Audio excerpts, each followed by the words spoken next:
Sizda doimiy holsizlik, uyqusizlik, kamqonlik kuzatilayotgan bo'lsa, ekranga yaqinroq keling. Chunki bugun ana shu muammolaringizga yechim bo'luvchi retsept. Buning uchun bizga atigi 2 ta qizil lavlagi, 1 piyola magiz va qaynagan suv kerak bo'ladi. Bankani sterilni qilgandan keyin qizil lavlagi, magiz va qaynagan suvni solib, yaxshilab aralashtiramiz. Bir-biriga aralashib ketguncha yaxshilab qo'zg'aymiz va sochiqcha bilan o'rab, ertalabgacha olib qo'yamiz.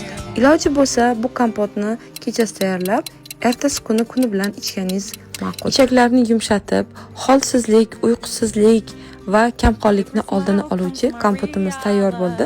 Bu kompotni bemalol oila a'zolaringiz bilan kun davomida ichsangiz bo'ladi. Va albatta kamqonlikdan shikoyat qilib yurgan eng yaqin tanishingizga mana shu videoni yuborishni va duolaringizda meni eslab qo'yishni unutmang.